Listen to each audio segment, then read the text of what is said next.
Hello everyone, my name is Shilajit Kundu. I am the Chief of Urologic Oncology at Northwestern Medicine, and I am the Samar Kumar Kundu Professor of Urology here at Northwestern. I wanted to talk to you today about an interesting case I had recently, specifically robotic retroperitoneal lymph node dissection, or robotic RPLND, for early stage 2 metastatic seminoma to the retroperitoneum. So this was a 36-year-old male who in 2022 was diagnosed with a testicular tumor. And you can see the ultrasound on the left here showing some hypoechoic lesions within the testicle consistent with a testicular cancer.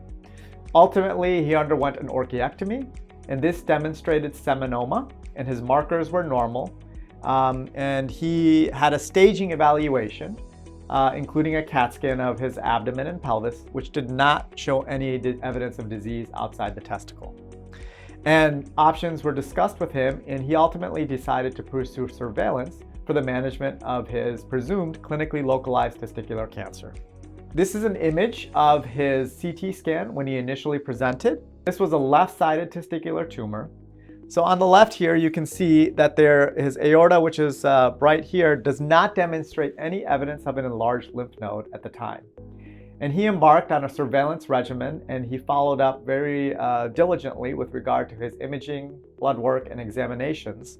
But unfortunately, in August of 2025, so a little less than 3 years after his initial diagnosis, he underwent a CAT scan, which showed he had an enlarging lymph node in the retroperitoneum right next to his aorta. Now, as compared to the previous scan I showed you, you can see this hypoechoic necrotic lesion lateral into the aorta, consistent with nodal positive disease or isolated lymph node metastasis of his seminoma at about the 3-year mark.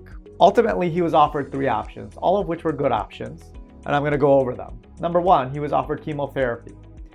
Chemotherapy is very effective for the treatment of testicular cancer, but there are some downsides to that, which I'll go over in a minute. In addition, he was offered radiation therapy, also a very highly successful treatment. But today I'm going to talk to you a little bit about why he ultimately chose to undergo retroperitoneal lymphadenectomy or retroperitoneal lymph node dissection, or RPLND, and we'll go over that in a minute. So chemotherapy, as I discussed, while it's very effective for the treatment of testicular cancer with high levels of cure, it does have some potential downsides. This includes potential short and long-term side effects, which includes ototoxicity, neurotoxicity, vascular toxicity, Raynaud's phenomenon, potentially secondary cancers down the road, and even fertility issues. So in a very young man, where we maybe want to try to avoid some of that long-term toxicity unless it's absolutely necessary, it may not be the most appealing option for many patients.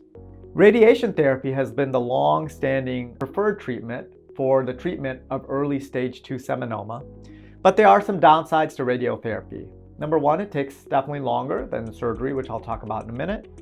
Number 2, patient can have some GI side effects, but specifically the patient can have some long-term increased risk of secondary cancers due to the radiation therapy. And as I'd mentioned, this man is very young, so there's many, many decades ahead of him that could increase the risk of him having a secondary cancer down the road. And finally, surgery, something that's now being offered for early stage seminoma. Radiation has always been so successful that we shied away from surgery, but as surgical techniques have become more advanced and more refined, this has become a much more viable option for the treatment of early stage 2 testicular seminoma. Traditionally, this is done via an open approach, and it's extremely successful, but it doesn't require a large incision, several-day hospital stay, and definitely, while very successful, more of a prolonged convalescence. The patient was very motivated to avoid chemotherapy due to the potential side effects that we discussed previously. In addition, he had a very strong history of other cancers. And while he didn't know whether there was any specific genetic predisposition, he was eager to avoid anything that could maybe make that potentially worse and increase his risk. And he was not in favor of doing radiation therapy for the treatment of his testicular cancer.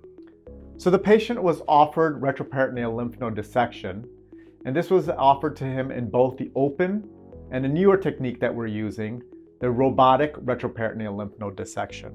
There are some potential benefits of the robotic retroperitoneal lymph node dissection, and this includes significantly less blood loss, much smaller incisions, and an earlier recovery to normal function. And ultimately, the patient decided to undergo a robotic retroperitoneal lymph node dissection following the same templates of an open retroperitoneal dissection and following the same surgical techniques associated with this, other than using the robotic platform. The case proceeded uneventfully. It was about 175 minutes, so about 3 hours from start to finish. The blood loss was only 25 milliliters, and he underwent successful nerve sparing for the maintenance of his fertility as a planned part of the procedure, and he was discharged to home within 23 hours without any complications, feeling well, taking no pain medications upon discharge. He ultimately had 33 lymph nodes removed in total, and 2 of them ultimately did have metastatic seminoma, as we predicted at the time of surgery, and this was all localized to the para-aortic space. He ultimately had pathologic PN2 disease, which means he had less than 5 lymph nodes involved. They were between 2 and 5 centimeters, and his largest lymph node size was 2.7 centimeters. But he had a complete resection and recovered extremely well.